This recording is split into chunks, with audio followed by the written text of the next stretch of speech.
1 Samuel chapitre 3. Le jeune Samuel était au service de l'Éternel devant Élie. La parole de l'Éternel était rare en ce temps-là. Les visions n'étaient pas fréquentes. En ce même temps, Élie, qui commençait à avoir les yeux troubles et ne pouvait plus voir, était couché à sa place. La lampe de Dieu n'était pas encore éteinte et Samuel était couché dans le temple de l'Éternel où était l'arche de Dieu. Alors l'Éternel appela Samuel et répondit, « Me voici. » Et il courut vers Élie et dit, « Me voici, car tu m'as appelé. » Élie répondit, « Je n'ai point appelé, retourne te coucher. » Et il alla se coucher. L'Éternel appela de nouveau Samuel. Et Samuel se leva, alla vers Élie et dit, « Me voici, car tu m'as appelé. » Élie répondit, « Je n'ai point appelé, mon fils.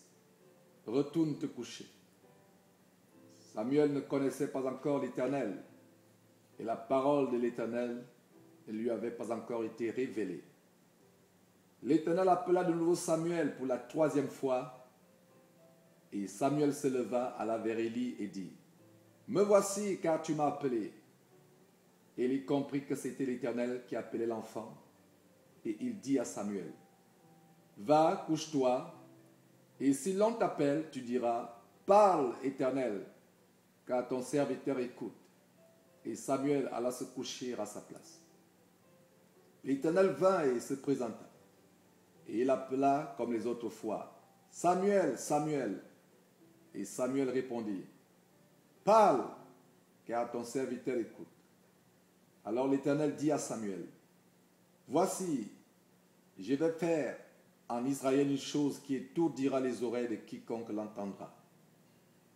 En ce jour, j'accomplirai sur Élie tout ce que j'ai prononcé contre sa maison. Je commencerai et j'achèverai. Je lui ai déclaré que je veux punir sa maison à perpétuité à cause du crime dont il a connaissance et par lequel ses fils se sont rendus méprisables sans qu'il les ait réprimés. C'est pourquoi je jure à la maison d'Élie que jamais le crime de la maison d'Élie ne sera expié, ni par des sacrifices, ni par des offrandes. » Samuel resta couché jusqu'au matin, puis il ouvrit les portes de la maison de l'Éternel.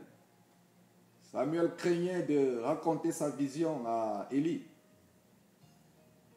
Mais Élie appela Samuel et dit, « Samuel, mon fils. » Il répondit, « Me voici. » Et Élie dit, « Quelle est la parole que t'a adressée l'Éternel? Ne me cache rien. Que Dieu te traite dans toute sa rigueur si tu me caches quelque chose de tout ce qu'il t'a dit. » Samuel lui raconta tout sans lui rien cacher. Et Élie dit, « C'est l'Éternel, qu'il fasse ce qui lui semblera bon. » Samuel grandissait. L'Éternel était avec lui et il ne laissa tomber à terre aucune de ses paroles. Tout Israël, depuis Dan jusqu'à Beersheba, reconnut que Samuel était établi prophète de l'Éternel. L'Éternel continuait à apparaître dans Silo, car l'Éternel se révélait à Samuel dans Silo par la parole de l'Éternel.